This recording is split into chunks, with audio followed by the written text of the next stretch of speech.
तो आज हम बात करेंगे GHRP2 के बारे में, जो कि ग्रोथ हार्मोन रिलीजिंग पेप्टाइड है, जो एक सिंथेटिक पेप्टाइड है। GHRP6 और GHRP2 में क्या फर्क है?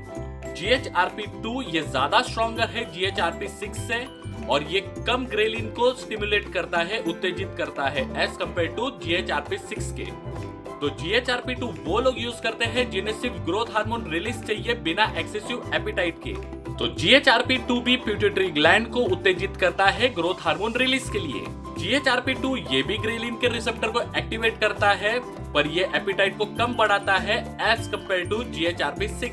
तो GHRP2 ये हमारे बॉडी में कैसे काम करता है? GHRP2 ये भी बाइंड करता है ग्रेलिन के रिसेप्टर के साथ GHS1RA, जिसे कहते हैं growth hormone secrete Gogh receptor type 1, जो कि हमारे हाइपोथैलेमस और पिट्यूटरी ग्लैंड में पाया जाता है। इसका काम यही है कि ग्रोथ हार्मोन रिलीज करने का सिग्नल देना। ये उत्तेजित करता है पिट्यूटरी ग्लैंड को कि ग्रोथ हार्मोन रिलीज करे, ये सिग्नल देता है।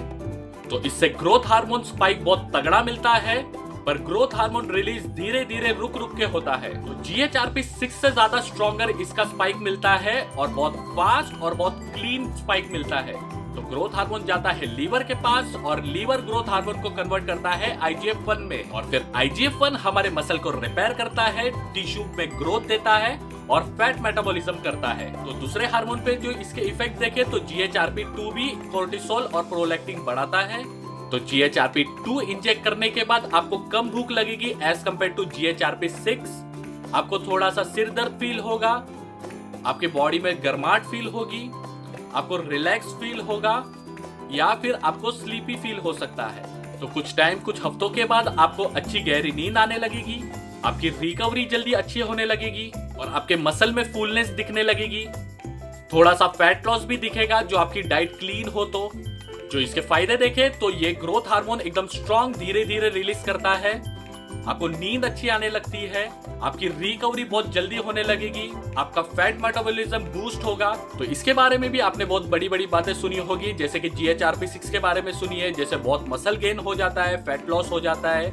वैसा नहीं होता है पर उतना नहीं होता है। तो इसके साइड इफेक्ट के बारे में बात करें तो आपका कोर्टिसोल हमेशा बढ़ा हुआ रहेगा, और आप इसको लंबे समय तक यूज करते हो तो आपका फैट गेन होगा बेली एरिया में, आपको थकान महसूस होते रहेगी, स्ट्रेस रिस्पॉन्स बढ़ जाएगा।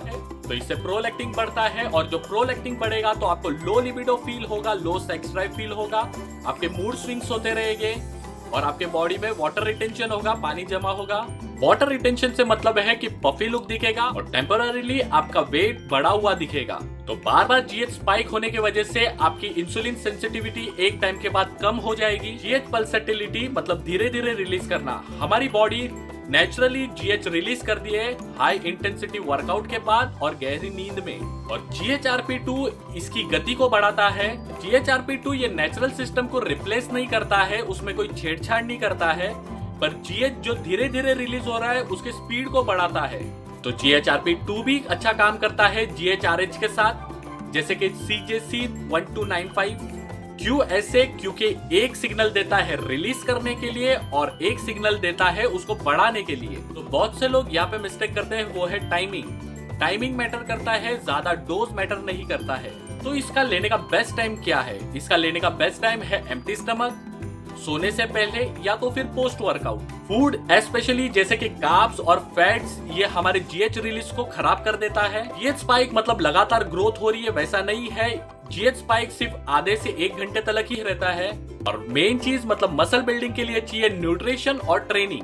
तो बहुत से लोग इग्नोर करते हैं लंबे समय से जो उनका कोर्टिसोल बढ़ा हुआ रहता है, जिस वजह से उनका फैट लॉस नहीं हो पाता है सही से, और उनका स्ट्रेस हार्मोन भी बढ़ जाता है, क्योंकि इससे एपेटाइट तो बढ़ा हुआ रहता है पर कंट्रोल में रहता है एज कम्पेयर टू GHRP6। और इतना भी एपेटाइट बढ़ा हुआ काफी है आपके फैट लॉस फेस को खराब करने के लिए। तो इसको हम बिगनर कंपाउंड तो नहीं मान सकते हैं। जो आपके 3 पिलर सही नहीं रहेंगे, डाइट, स्लीप और ट्रेनिंग, तो ये फायदे के बजाय आपको नुकसान देगा। जो लंबे समय तक इसको यूज करते हो तो आपको हार्मोनल इम्बैलेंस हो सकते हैं, इंसुलिन रेजिस्टेंस हो सकता है, या फिर डिपेंडेंसी माइंडसेट बन सकता है कि इसे लिए बगैर मेरी बॉडी नहीं बन सकती, मसल ग्रो नहीं हो सकते हैं, फैट लॉस नहीं हो सकता है। तो GHRP2 अच्छा साबित हो सकता है आपके रिकवरी फेज में, GH सपोर्ट में और लीन मसल मास ग्रोथ में जो आपकी डाइट अच्छी क्लीन हुई तो। और ये खराब साबित हो सकता है जो बिगनर है उनके लिए, जो अपने डाइट पे कंट्रोल नहीं कर सकते उनके लिए, और जिनका स्ट्रेस में है उनके लिए। तो GHRP2 ये बहुत स्ट्रांग है GH रिलीज करने में एज कम्पेयर टू GHRP6। तो इससे आपको हार्मोनल साइड इफेक्ट भी बहुत ज्यादा हो सकते हैं। इससे भी आपको 10 से 20% इंप्रूवमेंट मिलेगा, लेकिन पूरा ट्रांसफॉर्मेशन नहीं मिलेगा। तो बहुत से लोग एक्सपेक्ट करते हैं muscle gain plus fat loss shortcut form में। एक्चुअली होता क्या है, जो आप सही से डाइट फॉलो नहीं करते हो तो आपका फैट गेन होने लगता है और बॉडी में वाटर रिटेंशन होने लगता है। जो आपका स्ट्रेस एकदम हाई है तो कॉर्टिसोल आपके सारे फायदे रुका देगा। और जो आपकी नींद सही नहीं हुई तो आपका GH स्पाइक ये वेस्ट है। तो ये वीडियो सिर्फ एक एजुकेशनल पर्पस के लिए है, ये कोई प्रमोशन नहीं है किसी स्टेरॉइड या पेप्टाइड्स लेने के लिए।